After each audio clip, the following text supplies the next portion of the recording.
Salut les gars, bienvenue sur la chaîne Hassan Diem. On se retrouve aujourd'hui pour cette nouvelle vidéo pour vous parler encore d'anime, tout précisément encore de One Piece.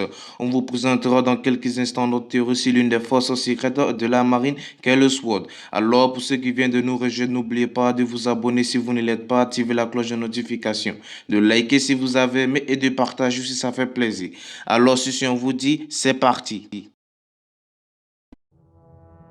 Le SWORD est une organisation secrète au sol de la marine, même si cela reste un secret pour certaines personnes.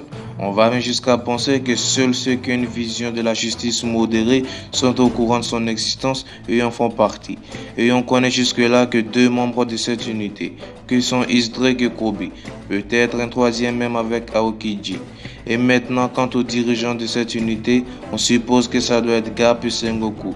Suite au fait que les membres connus de cette unité sont liés à ces deux-là, en plus ils les ont formés à être dans la marine, avec Garp pour Kobe et Sengoku pour Izdrake. Maintenant parlons de l'objectif de cette unité. Il se peut que l'objectif de cette unité sera de faire nécessairement tomber les empereurs. Malgré l'équilibre des forces établi, les Yonko sont supérieurs aux autres forces présentes. Je m'explique. La marine elle-même reconnaît être impuissante face à un équipage Yonko préparé à les affronter.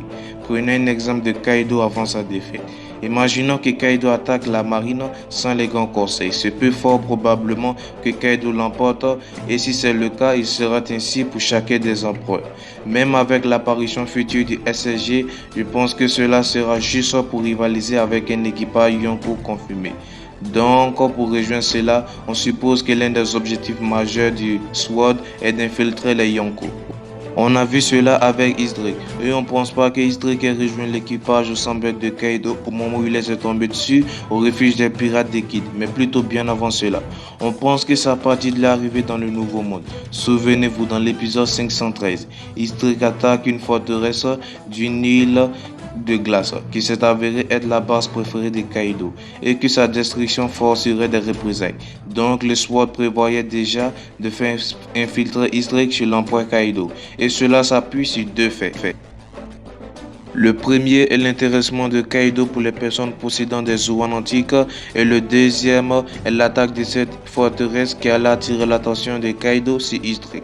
Et peut-être même ils étaient déjà au courant pour Scratch Apple, ce qui l'amena à rejoindre l'alliance des Killers. Il y a aussi l'attachement de Kaido pour les soldats puissants, ce qui devait forcément être les jokers dans ce plan. Donc Izdrake aurait infiltré le camp de l'empereur Kaido pour mieux comprendre ses agissements et prévenir en cas d'éventuelle attaque contre la marine. Il y a aussi la possibilité qu'elle cherchait la faiblesse de Kaido pour mieux l'abattre. Maintenant parlons un peu aussi d'Aokiji. Il dit être resté le même comme l'a fait savoir Smoker. Parlons un peu de sa vision de la justice qui est une vision de la justice modérée, ce qui correspond selon nous aux critères de recrutement du SWORD. Donc on pense en cela et le fait qu'il dit ne pas avoir changé car Aokiji est un membre part entière du SWORD. Il y a aussi ses liens avec Monkey D. Garp. Et on pense que c'est en tant qu'agent du SWORD qu'il est actuellement chez l'empereur Barbe Noire. Mais on va pas aller jusqu'à dire que tous les empereurs ont des agents du SWORD présents dans leur rang. Prenons l'exemple de Shanks. Il se peut que Shanks n'ait aucun agent du SWORD présent dans ses rangs, sûrement dû au fait que le SWORD a une justice modérée. Donc ils prennent en compte le fait qu'il y a des bons pirates et des mauvais pirates et que Shanks fait partie de ces bons pirates. Disons aussi que s'il y a notre objectif à donner au SWORD, cela sera de pacifier la marine, changer sa vision de la justice absolue et qu'elle se concentre sur les ennemis les plus dangereux. Pour des personnes comme Garp qui ont conscience que être pirate c'est être libre et explorer le monde, et ils ne pensent pas que tous les pirates sont forcément mauvais. Donc il est possible que le SWORD essaie de rendre la justice de la marine plus modérée, de telle sorte à se concentrer sur ces véritables injustices et les ennemis dangereux, pour éviter le massacre comme il y a eu à Marineford. Pour terminer, même si c'est bizarre, on pense que Shanks est au courant de l'existence du SWORD et de l'existence de certains de ses agents même.